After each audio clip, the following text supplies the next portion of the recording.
اعوذ باللہ من الشیطان الرجیم بسم اللہ الرحمن الرحیم رب اشرح لی صدری ویسر لی امری واحلل عقدۃ من لسانی یفقہوا قولی اللہم لا سہل الا ما جعلتہ سہلا وانت تجعل الحزن اذا شئت سہلا۔ 21ویں سپارے کا آغاز ہوتا ہے۔ 20ویں سپارے کا اختتام اس بات پہ ہوا تھا کہ جو لوگ اللہ کو چھوڑ کر دوسروں کو اپنا معبود بنا لیتے ہیں ان کی مثال ایسی ہے جیسے مکڑی نے ایک گھر بنایا اور سب سے کمزور گھر مکڑی کا ہی ہوتا ہے، یعنی ان لوگوں کی مثال مکڑی جیسی ہے جو ایک کمزور سہارا لیتی ہے۔ 21ویں سپارے کے آغاز میں اللہ سبحانہ وتعالیٰ فرماتے ہیں، اے نبی صلی اللہ علیہ وآلہ وسلم، تلاوت کرو اس کتاب کی جو تمہاری طرف وحی کے ذریعے بھیجی گئی ہے، اور نماز قائم کرو، یقیناً نماز فحاشی اور برے کاموں سے روکتی ہے، اور اللہ کا ذکر اس سے بھی زیادہ بڑی چیز ہے۔ اس کے بعد رسول اللہ صلی اللہ علیہ وآلہ وسلم کو ہدایت دی جاتی ہے کہ اہل کتاب سے نرمی سے بات کرو مگر سوائے ان لوگوں کے جو ظالم ہیں، اور ان سے کہو کہ ہم ایمان لاتے ہیں اس چیز پر بھی جو ہم پر نازل کی گئی اور اس چیز پر بھی جو تم پر نازل کی گئی، اور ہم ایک ہی اللہ کے ماننے والے مسلم ہیں۔ اور اللہ سبحانہ وتعالیٰ فرماتے ہیں کہ اس کتاب کے نازل ہونے سے پہلے نہ آپ صلی اللہ علیہ وآلہ وسلم کچھ پڑھ سکتے تھے اور نہ ہی لکھ سکتے تھے، یہ تو اللہ کی نشانیاں ہیں جو وہ اپنے اہل علم لوگوں کے لیے ظاہر کرتا ہے۔ اس کے بعد اللہ سبحانہ وتعالیٰ کفار کے ان سوالوں کا جواب دیتے ہیں جس میں وہ اللہ سے نشانیاں مانگے کرتے تھے۔ تو اللہ سبحانہ وتعالیٰ نے فرمایا کہ کیا یہ نشانی کافی نہیں کہ اللہ سبحانہ وتعالیٰ نے آپ صلی اللہ علیہ وسلم پر یہ کتاب نازل کی جو انہیں پڑھ کر سنائی جاتی ہے، اس میں رحمت بھی ہے اور نصیحت بھی ان لوگوں کے لیے جو ایمان لاتے ہیں۔ اور پھر یہ بار بار تقاضا کرتے ہیں آپ صلی اللہ علیہ وسلم سے کہ عذاب لے آؤ جس سے تم ہمیں ڈراتے ہو، حالانکہ عذاب تو انہیں گھیرے میں لے چکا ہے، اور جب وہ ان کے اوپر آ جائے گا تو نہ ان کے اوپر سے ہٹے گا اور نیچے سے، اور یہ ان کی سزا ان کرتوتوں کے سبب جو یہ کیا کرتے تھے۔ آگے اللہ سبحانہ وتعالیٰ فرماتے ہیں، اے میرے بندو جو ایمان لائے ہو، میری زمین وسیع ہے، بس تم میری ہی بندگی بجا لاؤ۔ ہر متنفس کو موت کا مزہ چکنا ہے، پھر تم سب ہماری طرف پلٹا کر لائے جاؤ گے۔ جو ایمان لائے ہیں اور جنہوں نے نیک عمل کیے ہیں ان کو ہم جنت کی بلند و بالا عمارتوں میں رکھیں گے جن کے نیچے نہریں بہتی ہوں گی، وہ وہاں ہمیشہ رہیں گے۔ کیا ہی عمدہ اجر ہے عمل کرنے والوں کے لیے، ان لوگوں کے لیے جنہوں نے صبر کیا اور جو اپنے رب پر بھروسہ کرتے ہیں۔ کتنے ہی جانور ایسے ہیں جو اپنا رزق اٹھائے نہیں پھرتے، وہی ان کو رزق دیتا ہے اور تمہارا رازق بھی وہی ہے۔ اور اگر ان سے پوچھو کہ زمین اور آسمان اور چاند اور سورج کو کس نے مسخر کر رکھا ہے تو وہ ضرور کہیں گے اللہ نے، پھر یہ کدھر سے دھوکہ کھا رہے ہیں؟ اللہ ہی ہے جو اپنے بندوں میں جس کا رزق چاہتا ہے کشادہ کرتا ہے اور جس کا رزق چاہتا ہے تنگ کر دیتا ہے۔ اور اگر ان سے پوچھا جائے کہ کس نے آسمان سے پانی برسایا اور کس نے زمین کو جلا اٹھایا تو وہ ضرور کہیں گے اللہ نے، کہو الحمدللہ۔ اور جب یہ کشتی میں سوار ہوتے ہیں تو یکجک اپنے دین کو اللہ کے لیے خالص کر لیتے ہیں، اور جب یہ خشکی پہ اتر جاتے ہیں تو پھر اچانک سے ہی سرکشی کرنے لگتے ہیں اور مشرک ہو جاتے ہیں۔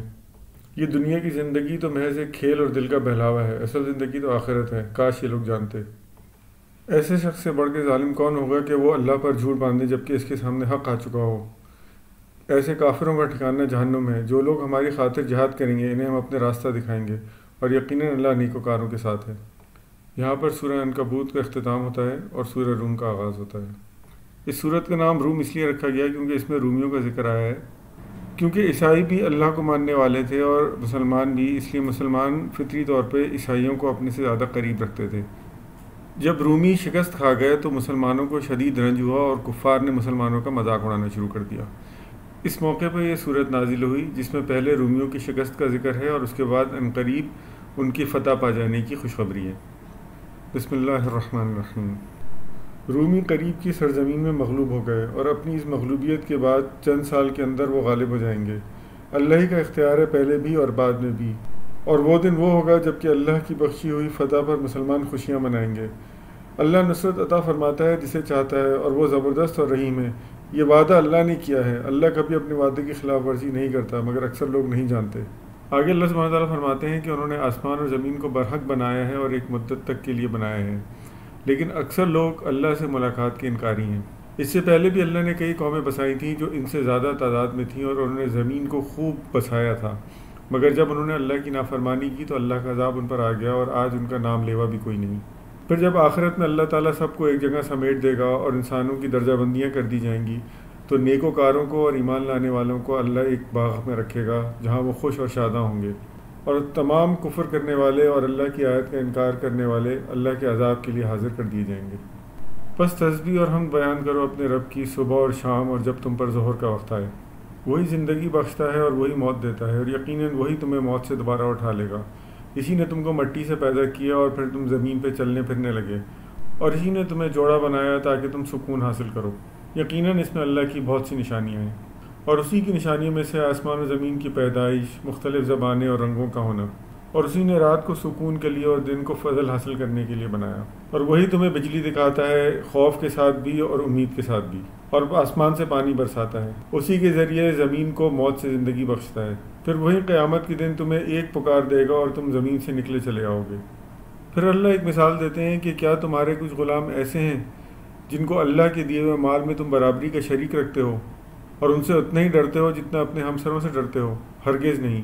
پھر یہ لوگ اللہ کے ساتھ کیسے کسی کو شریک کر دیتے ہیں؟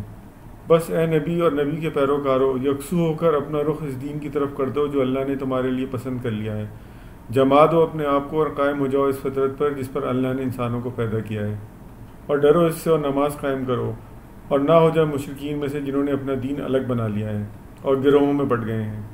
اور لوگوں کا حال تو ہے کہ جب مصیبت اور تکلیف میں ہوتے ہیں تو یکسو ہو کر اللہ کو پکارتے ہیں، اور جب اللہ ان کی تکلیف دور کر دیتا ہے تو یکایک شرک کرنے لگتے ہیں، اور جب اللہ سبحانہ و تعالیٰ لوگوں کو اپنی رحمت کا ذائقہ چکھاتے ہیں تو وہ یکایک پھول جاتے ہیں، اور جب ان کے کرتوتوں کی وجہ سے ان پر کوئی مصیبت آتی ہے تو وہ یکایک مایوس ہو جاتے ہیں۔ کیا یہ لوگ دیکھتے نہیں کہ اللہ ہی رزق کشادہ کرتا ہے جس کا چاہتا ہے اور تنگ کرتا ہے جس کا چاہتا ہے؟ بس اے مومن، رشتہ داروں کو حق دے اور مسکین و مسافر کا حق دے اگر تو اللہ کی خوشنودی حاصل کرنا چاہتا ہے، اور جو سود تم بڑھنے کے لیے لوگوں کو دیتے ہو حقیقت میں وہ بڑھتا نہیں، اور جو زکوٰۃ تم اللہ کی خوشنودی حاصل کرنے کے لیے دیتے ہو در حقیقت وہی مال بڑھتا ہے، اور ہر نعمت جو تم کو حاصل ہے وہ اللہ ہی کی دی ہوئی ہے، مگر لوگ پھر بھی شرک کرتے ہیں، اور ان کی شرک کی وجہ سے خشکی اور تری میں فساد برپا ہو گیا ہے، اور یہ لوگوں کے اپنے ہاتھ کی کمائی کی وجہ سے ہوا ہے، اور اللہ انہیں یہ کرنے دیتا ہے تاکہ مزہ چکھائیں ان لوگوں کو ان کے بعض اعمال کا، شاید وہ باز آ جائیں۔ پھر آگے اللہ سبحانہ و تعالیٰ آپ صلی اللہ علیہ وسلم کو حکم دیتے ہیں کہ مضبوطی کے ساتھ اللہ کی طرف جم جائیں، اس سے پہلے کہ وہ دن آ جائے جس دن لوگ گروہوں میں بٹ جائیں گے، جس نے کفر کیا ہوگا وہ بھی اپنا انجام دیکھ لے گا، اور جس نے اللہ کا احکام مانے ہوں گے وہ بھی اپنی جگہ دیکھ لے گا۔ اللہ تعالیٰ ہی ہواؤں کو بھیجنے والے ہیں تاکہ ان کے ذریعے سے ہمیں خوشخبری دی جائے، اور پھر کشتیوں کو چلایا جائے جس کے ذریعے سے ہم اللہ کا فضل تلاش کرتے ہیں تاکہ لوگ اس کے شکر گزار بنیں، اور پھر یہی ہمارے بادلوں کو چلاتی ہیں، اور پھر اللہ بادلوں سے پانی برساتا ہے اور جس کے اوپر چاہتا ہے برساتا ہے، تو لوگ خوش ہو جاتے ہیں اس سے پہلے جبکہ وہ مایوس تھے، اور اللہ کی رحمت سے ہی مردہ پڑی ہوئی زمین کس طرح زندہ ہو جاتی ہے، اور اسی طرح وہ مردوں کو زندگی بخشنے والا ہے، اور اگر اللہ ایسی ہوا بھیج دے جس کے اثر سے ان کی کھیتی برباد ہو جائے تو لوگ کفر کرنے لگ جاتے ہیں۔ اے نبی، تم مردوں کو نہیں سنا سکتے، نہ ان بہروں کو جو اپنی پکار نہ سنیں، اور نہ تم اندھوں کو گمراہی سے نکال سکتے ہو، تم تو بس انہی کو سنا سکتے ہو جو ہماری پکار پر لبیک کہیں اور سر تسلیم خم کر دیں، اور وہ اللہ ہی ہے جس نے ہمیں کمزور پیدا کیا اور پھر قوت بخشی اور پھر سے کمزور کر دیا۔ تو جب وہ ساعت برپا ہوگی تو مجرم قسم کھا کھا کر کہیں گے کہ ہم زمین میں ایک گھڑی سے زیادہ نہیں ٹھہرے تھے، اسی طرح وہ دنیا کی زندگی میں دھوکہ کھایا کرتے تھے۔ وہ دن ہوگا جس دن ظالم کا معذرت کرنا اسے کوئی نفع نہیں دے گا۔ آگے اللہ سبحانہ تعالیٰ فرماتے ہیں کہ ہم نے ہر طرح سے قرآن کی آیتیں کھول کھول کر لوگوں کو سمجھا دیں، جن کو ایمان نہیں لانا وہ ہرگز ایمان نہیں لائیں گے، چنانچہ اللہ نے ان کے دلوں پہ مہر لگا دی ہے۔ بس اے نبی صلی اللہ علیہ وآلہ وسلم، آپ بھی صبر کریں اور آپ کو ہرگز ہلکا نہ پائیں وہ لوگ جو یقین نہیں لاتے۔ یہاں پر سورہ روم ختم ہوتی ہے اور سورہ لقمان کا آغاز ہوتا ہے۔ اس سورت کا نام لقمان اس لیے رکھا گیا کیونکہ اس میں حضرت لقمان کے واقعے کا ذکر آیا ہے۔ بسم اللہ الرحمن الرحیم۔ کتاب حکیم کی آیات ہیں، ہدایت اور رحمت نیکوکار لوگوں کے لیے جو نماز قائم کرتے ہیں اور زکوٰۃ دیتے ہیں اور آخرت پر یقین رکھتے ہیں، یہی لوگ اپنے رب کی طرف سے رائے راست پر ہیں اور یہی فلاح پانے والے ہیں۔ پھر آگے اللہ سبحانہ تعالیٰ فرماتے ہیں کہ لوگوں میں سے کچھ لوگ ایسے بھی ہیں جو چکنی چپڑی اور دل فریب باتیں کر کے لوگوں کو بہلانے پھسلانے لگتے ہیں تاکہ اللہ کے راستے سے روک لیں، اور جب ان کو اللہ کی آیت سنائی جاتی ہیں تو گھمنڈ کرتے ہوئے اتراتے ہوئے مڑ جاتے ہیں، گویا انہوں نے سنا ہی نہیں۔ ایسے لوگوں کے لیے دردناک عذاب ہے۔ اللہ ہی نے زمین و آسمان کو اور جو کچھ اس میں ہے اس کو پیدا کیا اور قسم قسم کی عمدہ چیزیں اگائیں، یہ تو ہے وہ اللہ۔ اب ذرا دکھاؤ ان شریکوں کو کہ انہوں نے کیا پیدا کیا ہے۔ آگے اللہ سبحانہ تعالیٰ فرماتے ہیں، ہم نے لقمان کو حکمت عطا کی تھی کہ اللہ کا شکر گزار ہو، تو جو کوئی بھی شکر کرے گا اس کا شکر کرنا اپنے لیے مفید ہے، اور جو کفر کرے گا تو یاد رکھو اللہ بے نیاز ہے۔ یاد کرو جب لقمان نے اپنے بیٹے کو نصیحت کی تھی اور کہا تھا، بیٹا خدا کے ساتھ کسی کو شریک نہ کرنا، حق یہ ہے کہ شرک بہت بڑا ظلم ہے۔ اس کے بعد اللہ سبحانہ تعالیٰ والدین کے حقوق بیان کرتے ہیں اور فرماتے ہیں کس طرح انہوں نے مشقت کے ساتھ تمہاری پرورش کی، خود تمہیں دودھ چھوڑنے میں 2 سال لگ گئے، اس لیے اللہ نصیحت کرتے ہیں کہ اپنے والدین کا شکر بجا لانا، لیکن اگر یہی والدین تم پر دباؤ ڈالیں کہ اللہ کے ساتھ کسی کو شریک ٹھہراؤ تو ان کی بات ہرگز نہ ماننا۔ بے شک دنیا میں اپنے والدین کے ساتھ نیک برتاؤ کرتا رہو، مگر اس شخص کی پیروی کرنا جو اللہ کے راستے کی طرف بلائے۔ اور حضرت لقمان نے کہا، بیٹا کوئی چیز رائے کے دانے کے برابر بھی ہو اور کسی چٹان میں یا آسمان میں یا زمین میں کہیں چھپی ہو، اللہ اسے نکال لائے گا، وہ باریک بین اور باخبر ہے۔ بیٹا نماز قائم کرو، نیکی کا حکم دو، بدی سے منع کرو، اور جو مصیبت تم پر پڑے اس پر صبر کرو۔ یہ وہ باتیں ہیں جن کی بڑی تاکید کی گئی ہے۔ اور لوگوں سے منہ پھیر کر بات نہ کرنا، نہ زمین میں اکڑ کر چلنا۔ اللہ کسی خود پسند کو اور فخر جتانے والے انسان کو پسند نہیں کرتا۔ اپنی چال میں اعتدال اختیار کرو اور اپنی آواز پست رکھو۔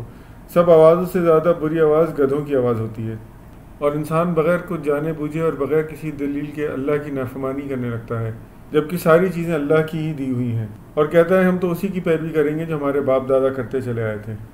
پھر آگے اللہ سبحانہ وتعالیٰ فرماتے ہیں، زمین میں جتنے درخت ہیں اگر سب کے سب قلم بن جائیں اور سمندر دوات بن جائیں اور اس جیسے مزید 7 سمندر بھی آ جائیں تب بھی اللہ کی باتیں ختم نہ ہوں گی۔ کیا تم دیکھتے نہیں ہو اللہ رات کو دن میں پروتا ہوا لے آتا ہے اور دن کو رات میں، اور اس نے سورج اور چاند کو مسخر کر رکھا ہے، سب ایک مقرر وقت تک کے لیے چلے جا رہے ہیں۔ اسی طرح اللہ ہر اس چیز کی خبر رکھے ہوئے جو تم کر رہے ہو۔ لوگوں بچو اپنے رب کے غضب سے اور ڈرو اس دن سے جب کوئی باپ اپنے بیٹے کی طرف سے بدلہ نہ دے گا اور نہ کوئی بیٹا اپنے باپ کی طرف سے کچھ بدلہ دینے والا ہوگا۔ فی الواقع اللہ کا وعدہ سچا ہے، بس یہ دنیا کی زندگی تمہیں دھوکے میں نہ ڈالے اور نہ دھوکے باز تم کو اللہ کے معاملے میں دھوکہ دینے پائیں۔ اس گھڑی کا علم صرف اللہ کے پاس ہے، وہی بارش برساتا ہے، وہی جانتا ہے کہ ماؤں کے پیٹوں میں کیا پرورش پا رہا ہے۔ کوئی متنفس نہیں جانتا کہ کل وہ کیا کمائی کرنے والا ہے، اور نہ کسی شخص کو یہ خبر ہے کہ کس سرزمین میں اس کی موت آنی ہے۔ اللہ ہی سب کچھ جاننے والا باخبر ہے۔ یہاں پر سورہ لقمان ختم ہوتی ہے اور سورہ سجدہ کا آغاز ہوتا ہے۔ اس سورت کا یہ نام اس میں آنے والے سجدے کی وجہ سے رکھا گیا۔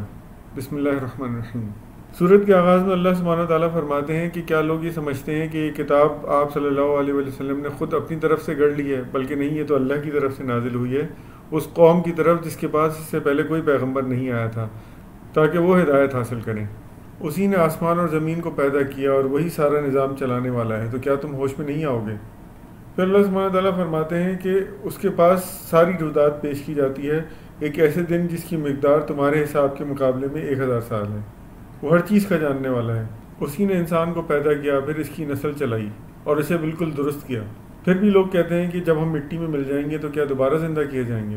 کاش تم دیکھو وہ وقت جب یہ مجرم اپنے رب کے سامنے سر جھکائے ہوئے پیش کیے جائیں گے اور خواہش کریں گے کہ وہ واپس چلے جائیں تاکہ نیک عمل کر سکیں۔ تو اللہ سبحانہ تعالیٰ فرمائیں گے کہ ہم چاہتے تو ہر متنفس کو پہلے ہی ہدایت دے دیتے، مگر دیکھو آج وہ ہماری بات پوری ہو گئی جو ہم نے تم سے کہی تھی۔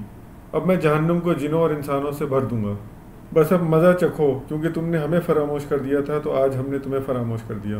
اور یہی حال نیک لوگوں کا ہے کہ جب ان کو اللہ کی آیت سنائی جاتی ہیں تو وہ سجدے میں گر پڑتے ہیں اور اپنے رب کی حمد اور تسبیح بیان کرتے ہیں اور تکبر نہیں کرتے۔ ان کی پیٹھیں بستروں سے الگ رہتی ہیں، اپنے رب کو خوف اور طمع کے ساتھ پکارتے ہیں، جو رزق ہم نے انہیں دیا ہے اس میں سے خرچ کرتے ہیں۔ اور لوگوں کو معلوم ہی نہیں کہ ان کے نیک اعمال کے سبب ہم نے ان کے لیے کیا بہترین جزا چھپا رکھی ہے۔ کیا مومن اور فاسق شخص برابر ہو سکتے ہیں؟ ہرگز نہیں۔ نیک لوگوں کے لیے تو جنت ہے اور فاسق لوگوں کے لیے جہنم۔ جب بھی وہ اس سے نکلنا چاہیں گے اس میں واپس دھکیل دیے جائیں گے اور ان سے کہا جائے گا چکھو اس عذاب کا مزہ جس کو تم جھٹلایا کرتے تھے۔ اور ہاں، اس بڑے عذاب سے پہلے ہم دنیا میں ضرور لوگوں کو چھوٹا چھوٹا عذاب چکایا کریں گے تاکہ وہ اللہ کی طرف واپس پلٹ آئیں۔ اور اس سے بڑھ کر ظالم کون ہوگا جس کو اللہ نے اپنی آیات سنائی مگر وہ پیٹ پھیر کے مڑ گیا؟ ایسے مجرموں سے انتقام تو ضرور لیا جائے گا۔ پھر بنی اسرائیل کا ذکر آتا ہے کہ اللہ تعالیٰ نے موسیٰ علیہ السلام کو کتاب عطا کی، اس میں کوئی شک نہیں، اور یہ بنی اسرائیل کے لیے ہدایت تھی۔ اور جب انہوں نے صبر کیا اور اللہ کا حکم مانا تو اللہ نے ان کے اندر ایک ایسے رہنما مقرر کر دیے جو اللہ کے حکم سے ان کی رہنمائی کرتے تھے۔ اور پھر باقی چیزوں پہ اللہ قیامت کے دن ان کے درمیان فیصلہ فرما دے گا جس میں اختلاف کرتے رہے ہیں۔ اور لوگوں کو اس بات سے سبق حاصل کرنا چاہیے کہ جس طرح اللہ سبحانہ تعالیٰ نے اس سے پچھلی قوموں کو تباہ و برباد کیا تھا اور کس طرح وہ زمین کو پانی برسا کر زندہ کرتا ہے، ان سب میں ان کے لیے سبق ہے۔ کیا دیکھتے سنتے نہیں؟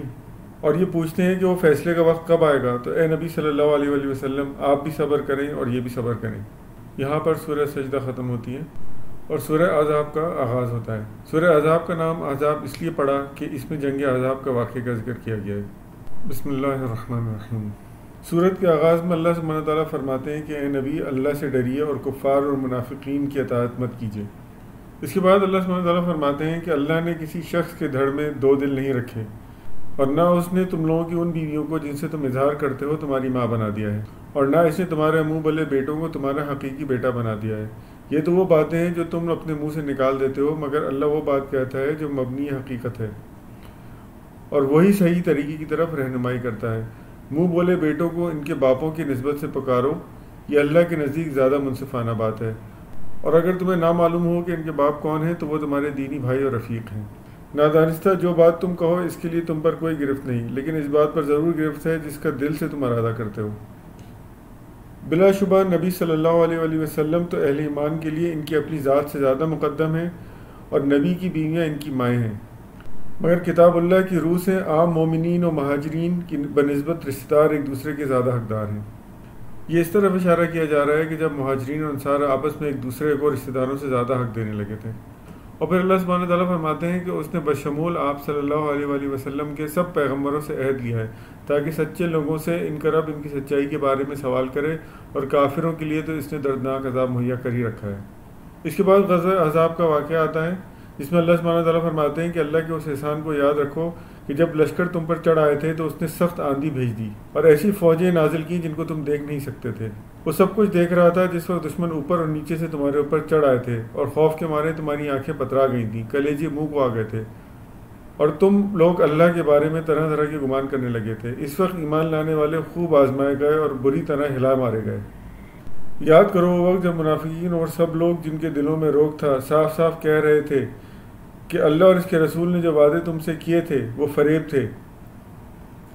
جب ان میں سے ایک گروہ نے کہا، اے یثرب کے لوگوں، تمہارے لیے اب ٹھہرنے کا کوئی موقع نہیں، پلٹ چلو۔ جب ان کا ایک رفیق یہ کہہ کر نبی سے رخصت طلب کر رہا تھا کہ ہمارے گھر خطرے میں ہیں، حالانکہ وہ خطرے میں نہ تھے، دراصل وہ محاذ جنگ سے بھاگنا چاہتے تھے۔ اگر شہر کے اعتراف سے دشمن گھس آئے ہوتے اور اس وقت انہیں فتنے کی طرف دعوت دی جاتی تو اس میں پڑ جاتے۔ ان لوگوں نے اللہ سے پہلے ہی عہد کیا تھا کہ یہ پیٹ نہ پھیریں گے، اور اللہ سے کیے ہوئے عہد کی باز پرس تو ہونی ہی تھی۔ پھر آگے اللہ سبحانہ تعالیٰ فرماتے ہیں کہ اے نبی ان سے کہہ دیں کہ یہ بھاگ بھی جائیں تو موت سے نہیں بچ سکتے، اور زندگی کے مزے بہت کم ہی لوٹیں گے۔ اور کون ہے جس پر اللہ اپنی گرفت کرنا چاہے تو وہ اسے روک لے، اور کون ہے جس پر اللہ اپنی مہربانی کرنا چاہے تو وہ اسے روک دے۔ اللہ تم میں سے ان لوگوں کو خوب جانتا ہے جو جنگ کے کاموں میں رکاوٹیں ڈالنے والے ہیں، جو اپنے بھائیوں سے کہتے ہیں کہ آؤ ہماری طرف، جو لڑائی میں حصہ لیتے بھی ہیں تو بس نام گنانے کو، جو تمہارا ساتھ دینے میں سخت بخیل ہیں۔ خطرے کے وقت آ جائے تو اس طرح دیدے پھرا پھرا کر تمہاری طرف دیکھتے ہیں جیسے مرنے والے پر غشی طاری ہو رہی ہو، مگر جب خطرہ گزر جاتا ہے تو یہی لوگ فائدوں کے حریص بن کر کینچی کی طرح چلتی ہوئی زمانے لیے تمہارے استقبال کو آ جاتے ہیں۔ یہ لوگ ہرگز ایمان نہیں لائے، اسی لیے اللہ نے ان کے سارے اعمال ضائع کر دیے۔ یہ سمجھ رہے ہیں کہ حملہ آور گروہ ابھی گئے نہیں ہیں، اور اگر وہ پھر حملہ آور ہو جائیں تو ان کا جی چاہتا ہے کہ اس موقع پر کہیں صحرا میں بددوم کے درمیان جا بیٹھیں اور وہیں سے تمہارے حالات پوچھتے رہیں۔ تاہم اگر یہ تمہارے درمیان رہے بھی تو لڑائی میں کم ہی حصہ لیں گے۔ دراصل تم لوگوں کے لیے اللہ کے رسول میں صلی اللہ علیہ وسلم ایک بہترین نمونہ ہے، ہر اس شخص کے لیے جو اللہ اور یوم آخر کا امیدوار ہو اور کثرت سے اللہ کو یاد کرے۔ اور سچے مومنوں کا اس وقت حال یہ تھا جب انہوں نے حملہ آور لشکروں کو دیکھا تو پکار اٹھے، یہ وہی چیز ہے جس کا اللہ اور اس کے رسول نے ہم سے وعدہ کیا تھا۔ اللہ اور اس کے رسول کی بات بالکل سچی تھی۔ اس واقعے نے ان کی ایمان اور ان کی سپردگی کو اور زیادہ بڑھا دیا۔ ایمان لانے والوں میں سے ایسے لوگ موجود ہیں جنہوں نے اللہ سے کیے ہوئے عہد کو سچا کر دکھایا، اور ان میں سے کوئی اپنی نظر پوری کر چکا اور کوئی وقت آنے کا منتظر ہے۔ انہوں نے اپنے رویے میں کوئی تبدیلی نہیں کی۔ یہ سب کچھ اس لیے ہوا تاکہ اللہ سچوں کو ان کی سچائی دکھائے اور اجر دے، اور منافقوں کو چاہے تو سزا دے اور چاہے تو ان کی توبہ قبول کر لے۔ بے شک اللہ غفور الرحیم ہے۔ اللہ نے کفار کا منہ پھیر دیا، وہ کوئی فائدہ حاصل کیے بغیر اپنے دل کی جلن یوں ہی لیے پلٹ گئے، اور مومن کی طرف سے اللہ ہی لڑنے کے لیے کافی ہو گیا۔ اللہ بڑی قوت والا اور زبردست ہے۔ پھر اہلی کتاب میں سے جن لوگوں نے ان حملہ آوروں کا ساتھ دیا تھا، اللہ ان کی گھڑیوں میں سے انہیں اتار لائے ہے، ان کے دلوں میں اس نے ایسا روب ڈال دیا ہے کہ آج ان میں سے ایک گروہ کو تم قتل کر رہے ہو اور دوسرے کو قید کر رہے ہو۔ اس نے تم کو زمین میں اور ان کے گھروں اور ان کے اموال کا وارث بنا دیا، اور وہ علاقہ تمہیں دے دیا جسے تم نے کبھی پامال نہ کیا تھا۔ اللہ ہر چیز پر قادر ہے۔ اے نبی صلی اللہ علیہ وآلہ وسلم، اپنی بیویوں سے کہو اگر تم دنیا اور اس کی زینت چاہتی ہو تو آؤ میں تمہیں کچھ دے دلا کر بھلے طریقے سے رخصت کر دوں، اور اگر تم اللہ اور اس کے رسول اور آخرت کی طالب ہو تو جان لو کہ تم میں سے جو نیکوکار ہیں اللہ نے ان کے لیے بڑا اجر مہیا کر رکھا ہے۔ نبی کی بیویوں، تم میں سے کوئی سری فحش حرکت کا ارتکاب کرے گی اسے دوہرا عذاب دیا جائے گا۔ اللہ کے لیے بہت آسان کام ہے۔ یہاں پر 21واں سپارہ ختم ہوتا ہے۔ صدق اللہ العظیم۔